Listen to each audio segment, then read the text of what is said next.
Hello friends, welcome to Vikas education world. आज हम लोग क्लास 12th का first chapter relation and functions की एक्सरसाइज 1.3 को डिस्कस करेंगे।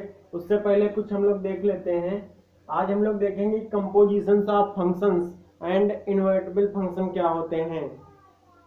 तो अगर आप लोगों ने हमारे चैनल को सब्सक्राइब नहीं किया तो प्लीज़ सब्सक्राइब जरूर कर लें और पास वाले बेल आइकन को जरूर दबा लें।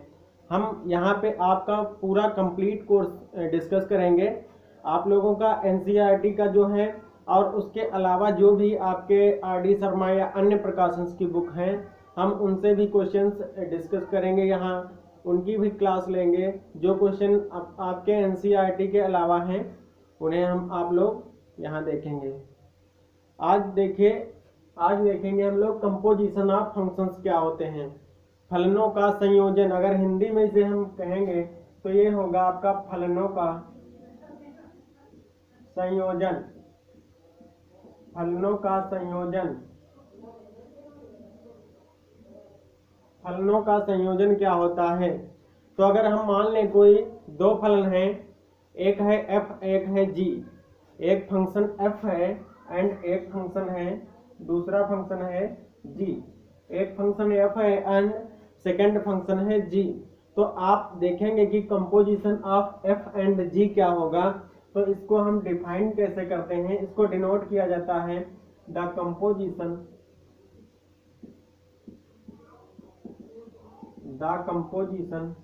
Of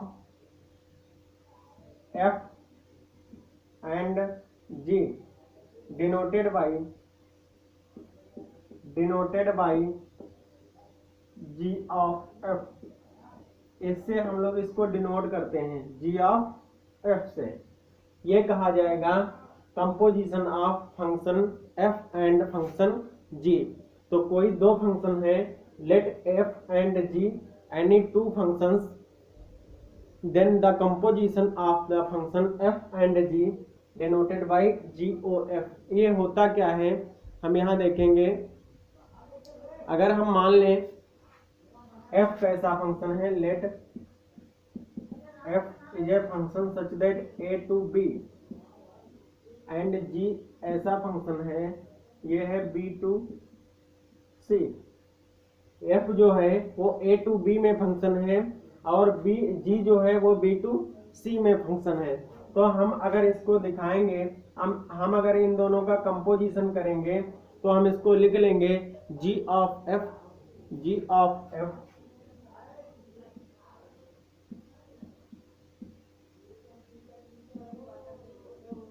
such that a to c, g of f such that a to c।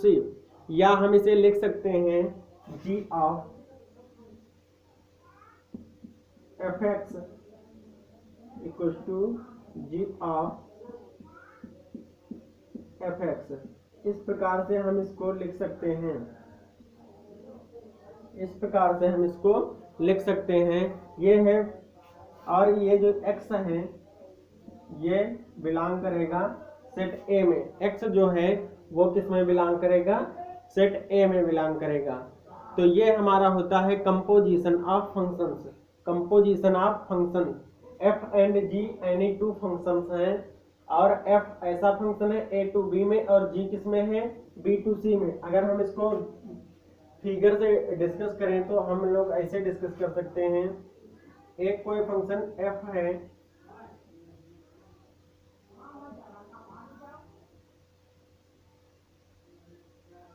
ये मान लो a है, ये b सेट है और ये c सेट है।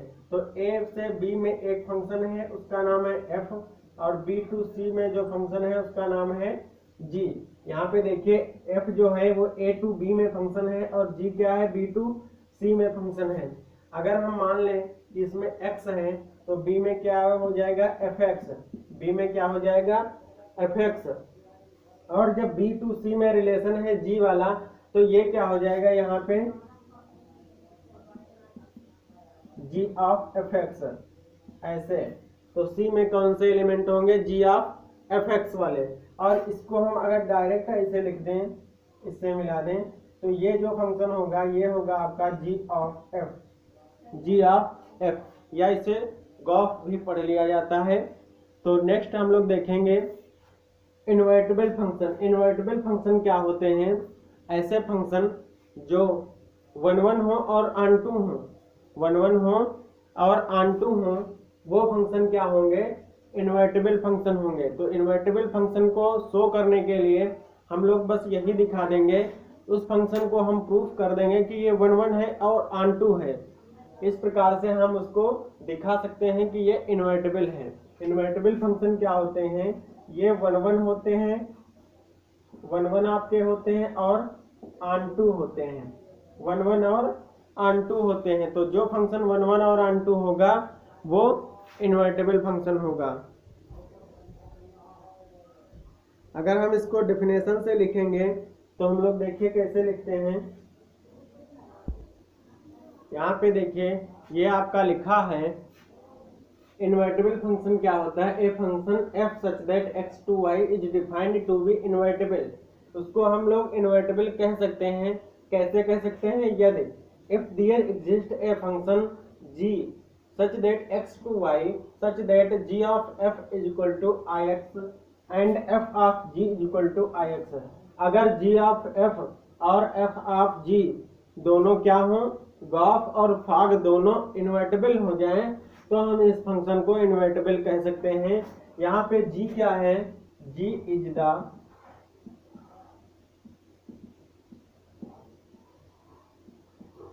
इन्वर्टिबल फंक्शन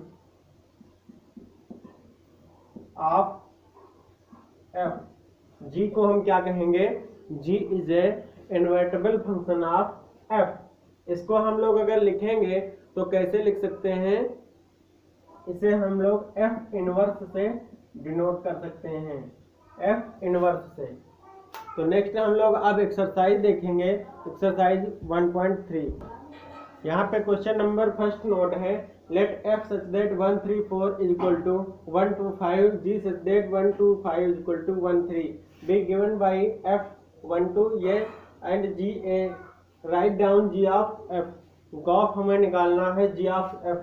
तो देखिए अगर यहाँ से हम लोग देखें फंक्शन f को, तो फंक्शन f में अगर हम 1 को f ऑफ 1 देखें, fx की जगह x की वैल्यू ये होती है फर्स्ट वाली और सेकंड वाली क्या होती है? वो fx की वैल्यू होती है। तो x बराबर अगर हम यहाँ से 1 देखें तो f1 बराबर क्या है? 2 है। अगर यहाँ से f3 बराबर हम देखें तो f3 बराबर क्या है? 5 है। अगर यहाँ से हम f4 बराबर देखें तो f4 बराबर क्या है? 1 है। इसी प्रकार से हम यहाँ से निकाल लें g वाले फंक्शन से, g1 is equal to 3, g2 equal to 3 और g5 इक्वल टू 1। ये तो हमारी वैल्यू गिवन है। ये क्या है? वैल्यू हमारी गिवन है। अब हमें निकालना है जैसे g ऑफ f। तो हमें बताइए आप, यहाँ f1 इक्वल टू 2 है, तो अगर हम g ऑफ f1 निकालेंगे तो हम इसको लिख सकते हैं g2, क्योंकि f1 की वैल्यू क्या है? 2। अब आप बताइए g2 की वैल्यू